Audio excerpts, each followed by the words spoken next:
Olá pessoal, tudo bem com vocês? Meu nome é Juliana Moreira, eu sou professora de Língua Portuguesa, Literatura e Redação. E no vídeo de hoje a gente vai conversar um pouquinho sobre empatia. Se você tem interesse nesse assunto, em tudo que diz respeito a técnicas de estudo e a redação para o Enem, não se esqueça de se inscrever aqui no canal e clicar no sininho para sempre receber as notificações. Além disso, não deixe de me seguir lá no Instagram, @julianamoreira2020. Lá eu posto conteúdo todo dia para vocês. A nossa interação é mais fácil, mais rápida por lá. E eu sempre aviso também por lá quando tem vídeo novo aqui. Bom, você pode estar se perguntando nesse primeiro momento o que a empatia tem a ver com redação. Eu já vou te responder para ficar tudo muito claro por aqui. Empatia foi o tema, a palavra-chave central do tema da redação do Enem PPL, segunda aplicação de 2020. Ju, que Enem é esse? Eu nem sei do que você está falando. Olha só, a gente tem o Enem regular, aquela primeira aplicação que vocês já conhecem porque vocês fazem. Depois a gente tem o Enem digital, que foi uma novidade desse ano, já aconteceu em outra data. E a gente sempre tem uma segunda aplicação do Enem, ou reaplicação do exame. Por quê? Algumas cidades podem ter alguns tipos de problemas que prejudicam os estudantes na hora de executar a prova. Então, uma queda de energia, um barulho por algum motivo, uma goteira, chuva forte, enfim, algo que atrapalhou ali no momento da execução da prova. Quando isso acontece, esse aluno ele pode entrar com recurso para pedir uma segunda aplicação. Nesse ano, a gente teve a junção da segunda aplicação, ou seja, da reaplicação do exame, com o Enem PPL. O que é o Enem PPL? É aquele Enem desenvolvido nos mesmos padrões do Enem tradicional, só que para pessoas privadas de liberdade.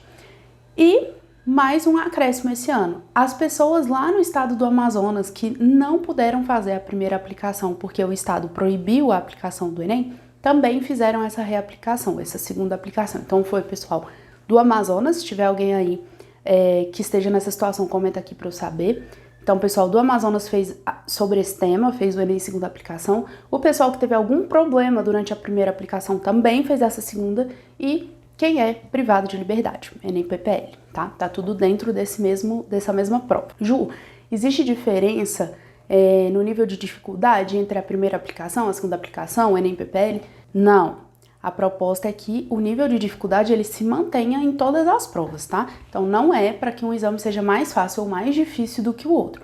O que pode acontecer é você se sentir mais confortável para escrever sobre um tema de redação do que sobre outro. Isso não significa que um estava mais fácil e o outro estava mais difícil. Só significa que você tem mais familiaridade com o assunto do que com o outro. Nesse Enem, segunda aplicação e PPL, que a gente teve em 2020, o tema foi o seguinte, vou colocar na tela para vocês. A falta de empatia nas relações sociais no Brasil. Pessoal, esse é um tema importantíssimo de ser discutido e muitas pessoas banalizaram essa escolha, essa seleção do MEC por esse tema, né? A falta de empatia nas relações sociais. Muita gente taxou o tema como bobo, como algo idiota, como algo que não precisa ser discutido, como uma coisa de menor importância em relação a outras muitas temáticas que a gente tem. E eu discordo absolutamente dessa colocação. A gente discutir a respeito da empatia hoje é não só importante como necessário. Quem é professor, principalmente quem é professor, e por que eu digo isso? Porque os professores acompanham vocês ao longo de alguns períodos da vida, né? E acompanham gerações diferentes. Então, eu sei que os meus alunos de hoje não são os meus alunos de 5 anos atrás. São perfis de alunos completamente diferentes. Então, o aluno que eu tinha no terceiro ano há 5 anos atrás não é o meu aluno do terceiro ano hoje.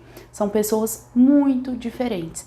E principalmente aí por conta de um acesso facilitado ao mundo virtual, às redes digitais, esse perfil tem mudado muito rápido.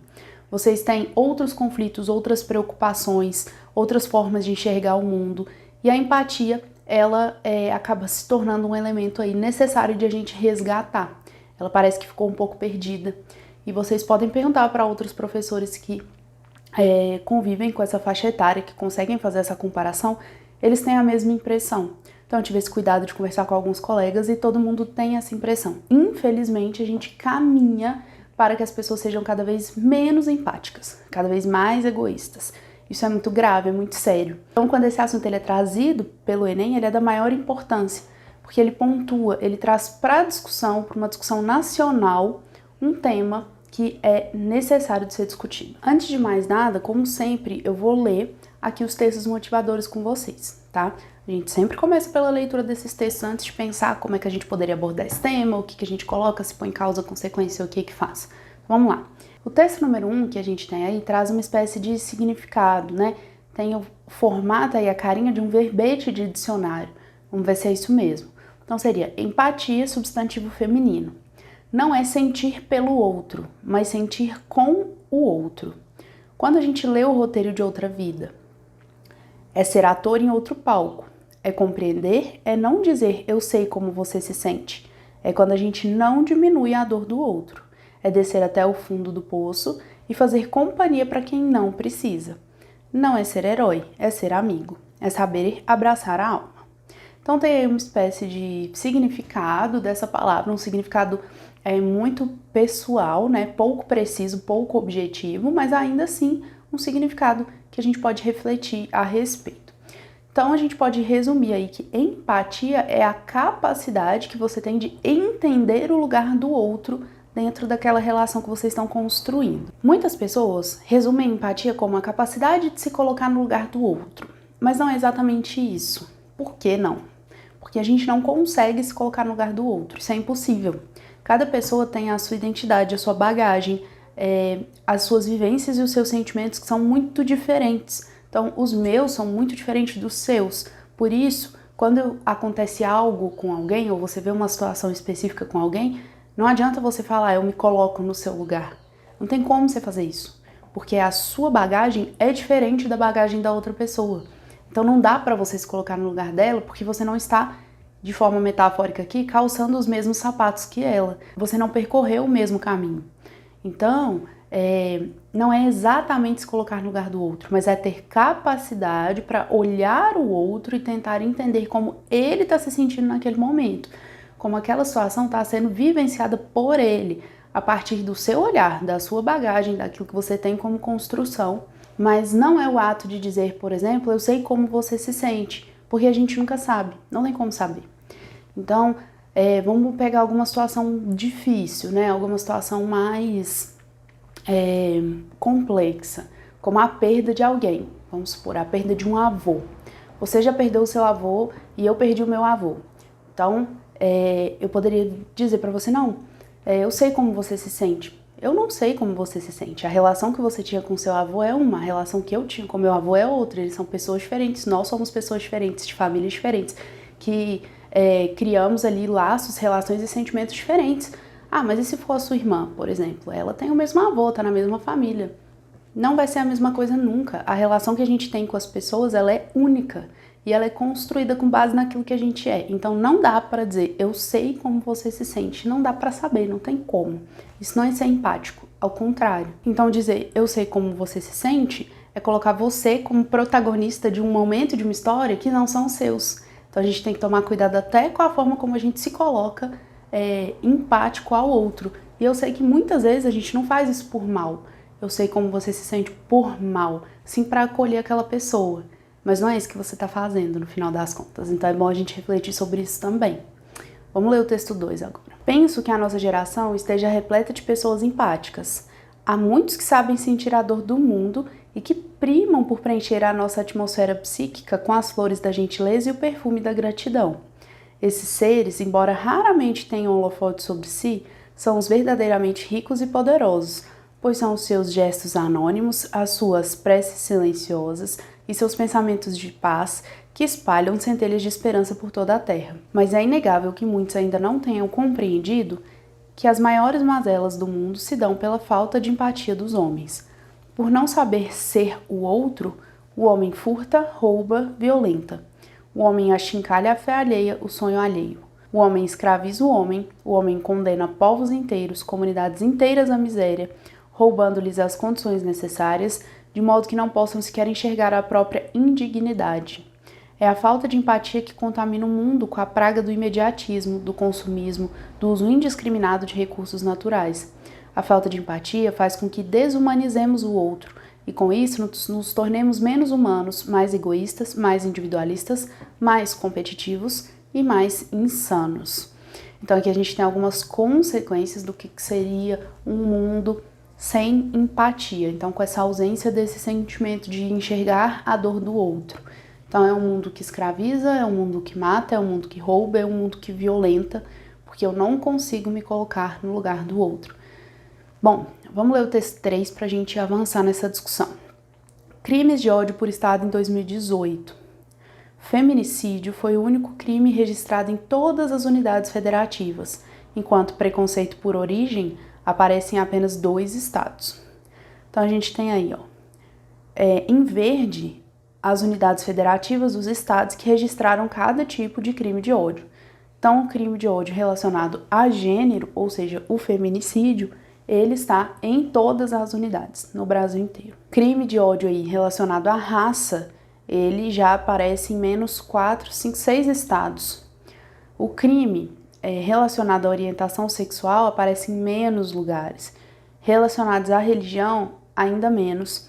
E relacionados à origem, apenas em 2. Bom, a partir dessa leitura, então, a gente tem aí a proposta. Escrever sobre o tema, a falta de empatia nas relações sociais no Brasil. Como que a gente pode abordar, afinal de contas, esse tema? Pessoal, vocês vão perceber que esse é um tema amplo, então a gente vai ter possibilidades de abordagens aqui muito diferentes. Vocês podem trabalhar com as causas e com consequências. Pode fazer 2 argumentos de causa, 2 argumentos de consequência, um de causa e um de consequência, não tem problema, o tema te deu essa liberdade. O que você precisa é abordar essa falta de empatia, a falta desse sentimento. Então vamos pensar algumas causas para que esse sentimento ele esteja escasso hoje em dia. Então a gente tem um alto índice de egoísmo. Quando eu sou egoísta, ou seja, que eu estou muito preocupada comigo, eu não tenho o olhar, a sensibilidade para enxergar o outro. E isso necessariamente vai culminar na falta de sentimento de empatia. Vocês vão perceber que as causas giram num ponto em comum, mas que vão permitir abordagens diferentes desse mesmo ponto. Então a gente pode pensar no alto índice de egoísmo, em uma sociedade individualista, uma sociedade que se preocupa consigo. Cada um se preocupa com você mesmo. Eu me preocupo comigo mesmo e o outro se preocupa com ele. A ausência de uma escuta atenta. E a ausência de uma escuta atenta, ela está totalmente relacionada com uma sociedade individualista. Se eu só estou pensando em mim, se eu sou egoísta, se eu sou individualista, se eu fomento esse sentimento, eu não tenho uma escuta atenta com o outro. Por que eu vou ouvir o outro?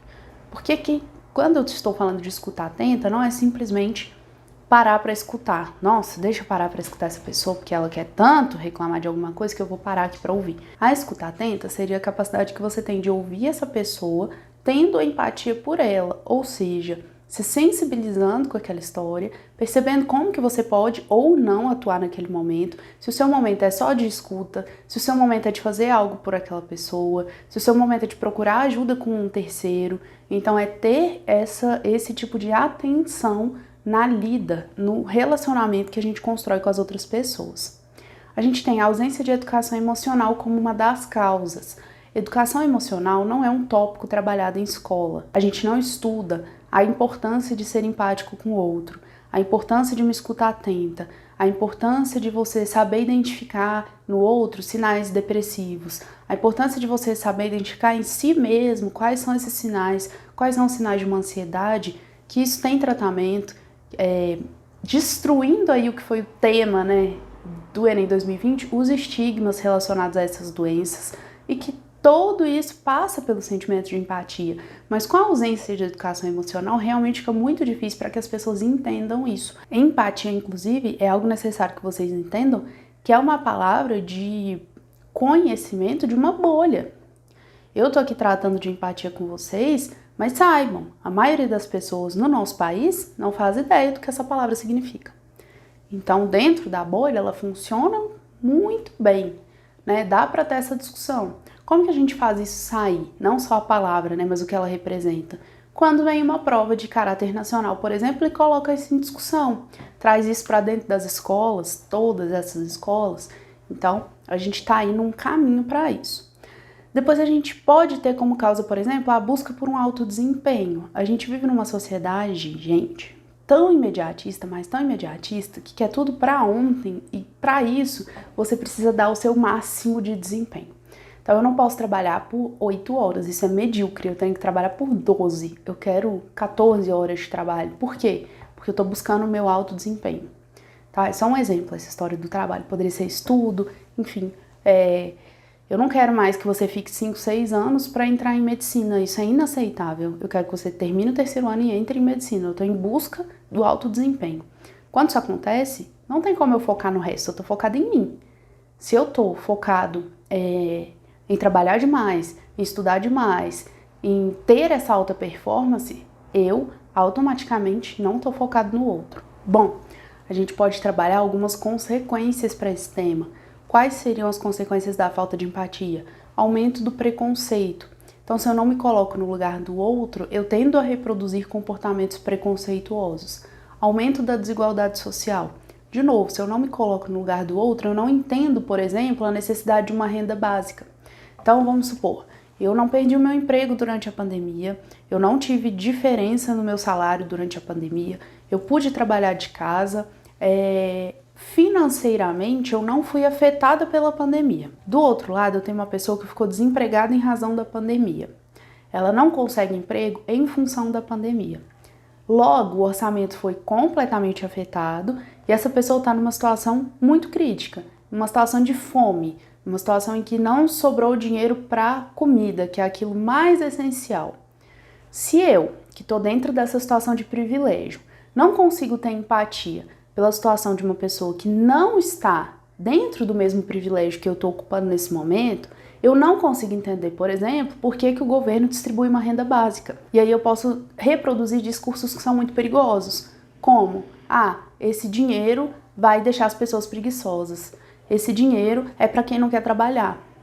Mas por que esse discurso ele é reproduzido? Porque a pessoa que não teve o seu prejudicado, ela não consegue entender que outras pessoas tiveram e sentir empatia por essas pessoas. Então a gente acaba tendo um aumento da desigualdade. Eu não consigo entender por que uma família depende de Bolsa Família se eu tenho emprego. Então isso vai gerando discursos que são perigosos. Eu não consigo entender por que o nosso país tem que sustentar um sistema único de saúde se eu utilizo um sistema particular. Eu não consigo entender por que o nosso país tem que ter escolas públicas se eu posso pagar por uma privada. Então eu olho para mim, para a minha situação, para onde eu estou naquele momento, para as condições que eu tenho e eu não quero fomentar aquilo que eu não preciso, mesmo que aquilo seja necessário para o outro, porque eu não consigo ter empatia. Então eu aumento a desigualdade social, tá? É uma sociedade emocionalmente fragilizada. Gente, por que emocionalmente fragilizada? Dos dois lados, tá? Um lado de pessoas egoístas que se cobram demais, que se colocam tanto no centro que acabam se frustrando muito, e de outro lado, pessoas que sofrem com ataques daqueles que não conseguem ter empatia por eles. Então, as pessoas que recebem uma renda básica são chamadas, por exemplo, de pessoas preguiçosas, de pessoas que não querem trabalhar, né? Vamos pegar esse exemplo da pandemia, porque ele está muito próximo de nós, fica muito claro. Então, a gente cria uma sociedade emocionalmente fragilizada. A gente vai voltar nesse tópico quando eu mostrar para vocês aqui uma opção de repertório que vai evidenciar isso aqui. Uma ausência de coesão social. O que seria uma coesão social? Seria uma sociedade que está integrada, que ela se entende em alguma maneira. Então, eu entendo que mesmo eu fazendo uso do sistema privado de saúde, o país precisa de um sistema público de saúde. Por quê? Porque nem todas as pessoas têm acesso ao sistema privado, porque saúde é um direito garantido pela Constituição, porque os impostos eles são pagos para serem revertidos em bens para a população, inclusive a saúde. Então, ainda que eu diga que eu faça parte desse sistema privado, eu não paro para enxergar, por exemplo, que o saneamento básico que tem na minha casa, ele existe porque o SUS existe. Eu não paro para enxergar, por exemplo, que o controle de qualidade de alimentação, ele existe dentro do SUS, que a vacina que eu vou tomar daqui a pouco da Covid, ela existe, ela vai chegar até mim em função do SUS. Então as pessoas não conseguem ter esse olhar. É simplesmente, não, se quando eu vou marcar consulta, eu não vou no posto de saúde, eu marco uma consulta particular, ou marco pelo meu plano de saúde, para que eu quero um sistema público? Então, é aquela capa, é como se tivesse uma barreira que te impedisse de olhar mais amplo para aquilo que a gente vive. A gente vive em uma sociedade. Eu não posso só me enxergar, eu preciso enxergar a situação do outro. Quando eu não enxergo, quando a gente constrói esses muros entre nós e outras pessoas que são diferentes de nós, a gente está desintegrando uma sociedade. Então a gente não tem mais uma sociedade com coesão social. Eu vou trazer algumas opções de repertórios aqui para vocês, quero que vocês reflitam sobre eles e sobre o tema que a gente está discutindo hoje. Ju, o que eu poderia colocar, né? Do mais simples, gente, do mais simples mesmo, daquilo que vocês têm acesso muito fácil, até o mais complexo para quem gosta de ler e entender sobre outras áreas. Então olha lá, vamos começar com o Big Brother? A gente teve nesse ano de 2021 um Big Brother bizarro, né? Que ainda tá no ar, mas que acho que o início dele foi muito marcado por essa falta de empatia que foi escancarada. Então você poderia, por exemplo, citar a condição do participante Lucas, né? O Lucas Penteado, que desistiu do programa em função de uma falta de empatia que aconteceu ali dos outros participantes em relação a ele. Então foi um momento em que ele estava fragilizado, ele estava com dificuldades de se ver naquele confinamento, ele estava tendo as questões deles e as pessoas que estavam ali junto não conseguiram enxergar isso de forma sensível. Então elas não conseguiram acolher essa pessoa que estava passando por esse momento de dificuldade. Ao contrário, né? Elas isolaram ele a um ponto que ele quis sair. Ele sofreu com o isolamento dos outros participantes, ele sofreu com o julgamento principalmente dos outros participantes. Isso foi algo que foi se acumulando ao longo dos dias de programa, mas que teve aquela última gotinha que transborda o copo, que foi quando ele beijou um outro participante, o Gilberto, e isso causou nas outras pessoas um incômodo. Então, se naquele momento ele decidiu que ele se assumiria bissexual, que foi o que ele fez, apesar de declarar ter muito medo, porque ele não sabia como ele ia ser recebido lá fora depois de se assumir dessa forma, depois de assumir essa orientação sexual, apesar desse medo, ele teve esse posicionamento, e ao invés de ser acolhido, ao invés de as pessoas terem empatia e se colocarem no lugar dele, nossa, olha, ele tá conseguindo fazer algo que gera um preconceito, gera uma resposta, às vezes muito negativa da sociedade dentro de um programa em rede nacional. A gente precisa acolher essa pessoa, precisa dar força para ele. Que legal a atitude que ele está tendo aqui, ele está representando outras muitas pessoas. Ao invés disso acontecer, as pessoas julgaram e questionaram a atitude dele. Não, será que foi verdade? Será que ele está fazendo isso para aparecer? E aí, enfim, inventaram ali muitos tipos de questionamentos que foram completamente desnecessários. Naquele momento ele precisava de empatia e acolhimento, e ele recebeu julgamento e desconfiança, o que fez com que ele desistisse por fim do programa. Então a gente tem aí uma situação que está na vida de vocês, está no dia a dia, está na TV de casa de vocês. Vocês assistem, eu sempre faço enquete lá no Instagram. Já fiz perguntando sobre Big Brother, eu sei que vocês assistem Big Brother. Então é algo que vocês poderiam usar assim na redação do Enem com tranquilidade. Vamos lá. Ju, não assisto Big Brother. Tudo bem, a gente tem outros momentos que a gente vai conseguir tratar dessa falta de empatia. Eu vou trazer um exemplo pontual dessa série que se poderia tirar muitos outros exemplos. A gente tem aí a série Atypical, tá disponível na Netflix. E nessa série tem um episódio muito marcante. Quem assiste a série sabe que o protagonista é autista. É um autista que eles chamam de alto funcionamento, um autista de alto desempenho. Então ele frequenta a escola, ele é um ótimo aluno, mas isso não significa que ele não tenha comportamentos típicos do transtorno do espectro autista. E um desses comportamentos é a sensibilidade ao som. Então a gente teria aí uma festa de formatura desse aluno, desse protagonista, e a mãe quis fazer uma reunião ali para convencer as outras mães de que essa festa deveria ser feita no silêncio. Como assim? Cada convidado teria o seu próprio fone de ouvido para ouvir, compartilhar ali da música da festa, mas o ambiente para quem estivesse sem o fone seria silencioso, porque aí o filho dela poderia participar. Num primeiro momento foi uma negativa de cara. Então, olha que absurdo eu fazer uma festa em que os convidados tenham que usar fone de ouvido para ouvir uma música, porque uma pessoa não pode participar da festa por conta da sensibilidade ao barulho. Então, de novo, eu não consigo me sensibilizar com a situação daquela pessoa. Eu não consigo olhar e falar, nossa, ele tem o mesmo direito que eu de participar dessa festa. Se a condição para ele participar é que eu coloque um fone de ouvido, tranquilo, que bom que tem uma solução para que nós dois possamos compartilhar daquele momento de uma festa de formatura. Mas não é isso que acontece. O que acontece é muito mais fácil você tirar o seu filho daqui e ele não atrapalhar a festa do que eu colocar um fone em cada convidado. Então percebam como o individualismo ele grita, né? A falta de empatia ela tá escancarada nesse momento, nesse episódio que tá lá nessa série. Vou trazer para vocês mais um item que tá no dia a dia de vocês e que ficou muito evidente, principalmente na primeira fase dessa pandemia. A gente tá vendo uma segunda fase, mas na primeira fase isso ficou mais evidente. E aí é aquilo que eu tinha comentado com vocês, que a gente vai conseguir ver melhor uma sociedade emocionalmente fragilizada. Olha só, isso aqui é uma matéria do site Metrópolis, e aí eu vou ler com vocês só essa chamada, só o título. Idadefobia. Pandemia do novo coronavírus escancara o preconceito da sociedade com os idosos. Desde o início da crise sanitária, as pessoas com mais de 60 anos precisam escutar que a Covid-19 mata apenas velhos, como se eles fossem descartáveis. Esse tipo de afirmação está deteriorando a saúde mental de uma geração inteira. Veja bem, pessoal, a falta de empatia dessa geração, tá? Dessa geração de jovens, na qual eu me incluo, ela foi tão absurda, mas tão absurda, que no início da pandemia as pessoas não queriam participar desse isolamento social, elas não queriam fazer parte do grupo que usa máscara, que usa álcool em gel, enfim, que se protege das formas que são possíveis e recomendadas, porque afinal de contas o vírus só mata gente velha, o vírus só mata gente idosa.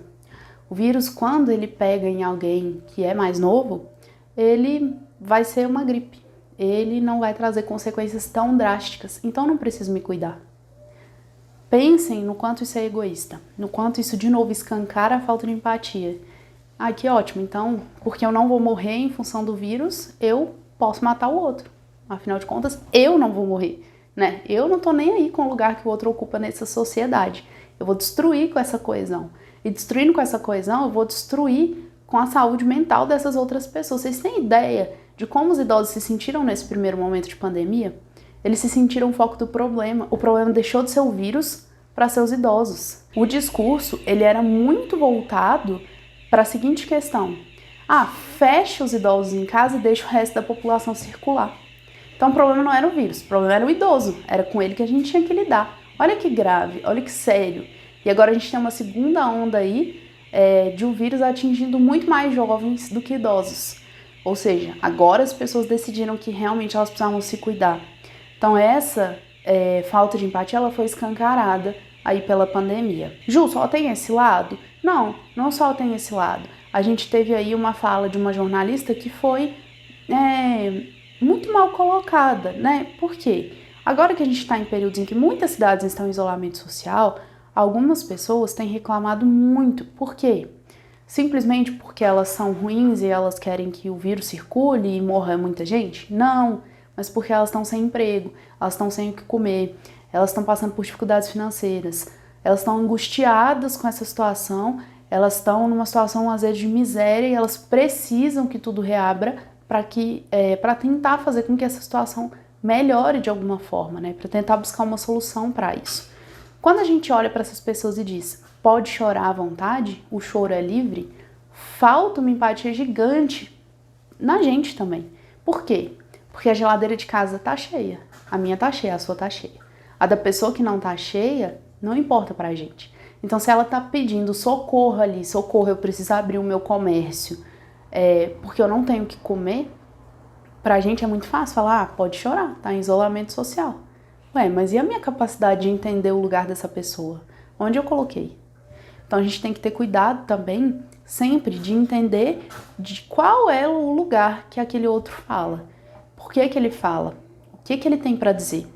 Isso é ter uma escuta atenta. Ah, Ju, então significa que simplesmente a gente deveria sair do isolamento social porque as pessoas estão morrendo de fome?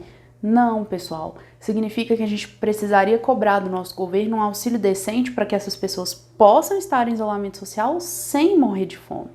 Então, olha que diferente. Não é dizer, então abre tudo. É dizer, olha, o Estado é responsável por essas pessoas e por essa situação que a gente está vivendo. Então, a gente precisa cobrar dele de forma eficiente. E isso é conseguir se sensibilizar com o outro. Então, não é vou abrir tudo e vou fechar tudo e não tô nem aí para a situação que você se encontra quando eu fecho tudo. É tentar entender esses dois lados, de quem sim entende que tudo precisa estar fechado para que o vírus circule menos, e entender o lado da pessoa que está desesperado porque tudo está fechado. Isso é ter um sentimento de empatia. Então percebam que eu trouxe para vocês causas e consequências respaldadas por repertórios socioculturais muito próximos da vida de vocês. Então assim, que estão muito ligados com o que vocês vivem no dia a dia, com o que vocês assistem, com o que passa na TV de vocês, com o que vocês escutam, e com o nosso dia a dia hoje, né? Eu trouxe muitas questões aí que têm relação com a pandemia. Vejam que o tema da redação, até quando ele parece distante, ele está muito pertinho da gente. Tenham esse cuidado de olhar para ele dessa forma, vai ficar mais fácil de desenvolver o texto. Eu espero que vocês tenham saído daqui com a impressão de que esse tema foi sim muito importante, que ele tinha sim que ter sido trabalhado, e que colocar ele em discussão é necessário, é essencial, por tudo que a gente conversou aqui nessa aula, tá bom? Se vocês tiverem dúvidas sobre esse assunto, deixem aqui nos comentários para mim. Se vocês quiserem pedir algum conteúdo, também é só colocar aqui nos comentários, que eu sempre atendo aos pedidos de vocês, ou mandar lá para mim no Instagram, @JulianaMoreira2020. Eu sempre pergunto para vocês também o que vocês estão precisando mais para tentar atender vocês da melhor forma. E não se esqueça, se inscreva no canal, clique no sininho para receber as notificações e compartilhe esse vídeo com seus amigos, tá bom? Um abraço e até a próxima aula.